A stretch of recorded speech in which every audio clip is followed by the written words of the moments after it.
ఒక అబ్బాయి రోజంతా రాత్రంతా ఇంటర్నెట్లో గేమ్స్ లోనే మునిగిపోయేవాడు. కానీ ఒక్కసారిగా అతని లోకం కూలిపోయింది. ఎందుకంటే తన అమ్మమ్మకు క్యాన్సర్ వచ్చిందని తెలిసింది. వెంటనే అతను తన ఫేవరెట్ గేమ్ కి గుడ్ బై చెప్పి బ్యాగ్ సర్దుకుని అమ్మమ్మ దగ్గరకు వెళ్లిపోయాడు. ఇకపై ఎప్పటికీ ఆమెతోనే ఉంటానని నిర్ణయించుకున్నాడు. ప్రతి ఉదయం 5 గంటలకు లేచి అమ్మమ్మతో కలిసి చిన్న స్టాల్ వద్ద కిచిడి అమ్మేవాడు. తిరుగు ప్రయాణంలో ఆమె స్నేహితులను కలిసేవాడు. కానీ ఈ సహాయం అంతా కేవలం ప్రేమతోనే కాదు, అమ్మమ్మ ఆస్తి మీద కూడా అతనికి ఆశలు ఉన్నాయి. ఇంట్లోకి వెళ్లి ఫోటోలు తీయడం మొదలుపెట్టాడు. సరదాగా ఇస్తున్నా అని నటించాడు. కానీ ఇంటి విలువ లక్షల్లో ఉందని తెలిసిన వెంటనే పెద్ద కలలు కట్టడం మొదలుపెట్టాడు. ఒకరోజు అమ్మమ్మ తన మంచి బట్టలు వేసుకుని మందిరం ముందు కూర్చుని కుటుంబం రాక కోసం ఎదురుచూస్తూ చిరునవ్వు చిందించింది. ఆ చిరునవ్వు చూసిన మైక్కి తొలిసారి నిజంగా ఏదో తప్పిపోతుందనే భావన వచ్చింది. కానీ అక్కడికి వెళ్లినప్పుడు తన మామగారి కుటుంబం అమ్మమ్మని పట్టించుకోకపోవడం చూశాడు. ఆమె కాళ్లలో షూస్ నొప్పి పెట్టినా అవి తన కొడుకి ఇచ్చిన బహుమతి కావడంతో మార్చలేదు. పక్కనే పూజ జరుగుతున్నా అమ్మమ్మ పేరు ఎవరూ తీసుకోలేదు. మైక్కి కోపం వచ్చేసింది. కానీ అమ్మమ్మ సైలెంట్ గా నవ్వుతూ నువ్వు అదే చేయడం లేదా మైక్ అని చెప్పింది. ఆమె ఆరోగ్యం క్రమంగా క్షీణించింది. జుట్టు ఊడిపోతున్నా గుండు చేయించుకోవాలని ఇష్టం లేదు. మైక్ మాత్రం ఫోటోలలో సంతోషం చూపించడానికి ప్రయత్నించేవాడు. కానీ అది అంతా నకిలీ. ఫ్రిడ్జ్ లో పాత ఆహారం అమ్మమ్మకి ఇష్టముండేది కాదు. ఎందుకంటే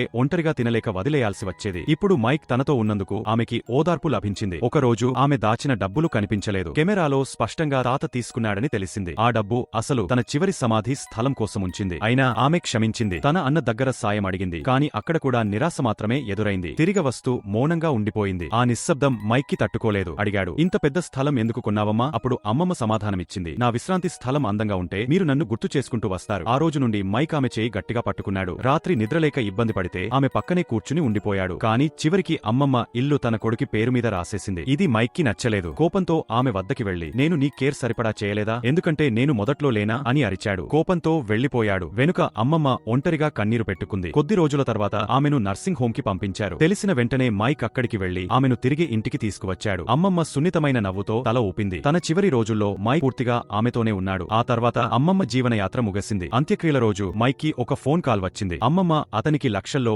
డబ్బులు వదిలిపెట్టిందని తెలిసింది. చిన్నప్పుడు మైక్ చెప్పిన మాట గుర్తుంచుకుంది అమ్మమ్మ. పెద్దవాడినయ్యాక నీకు పెద్ద ఇల్లు ఇస్తాను అమ్మ. అదే కలను అమ్మమ్మ వాస్తవం చేసింది. మైక్ ఆ డబ్బుని ఆమె కోసం అందమైన విశ్రాంతి స్థలం కల్పించడానికి వాడాడు. ఆమె అతని హృదయంలో ఎప్పటికీ నంబర్ 1గా మిగిలిపోయింది.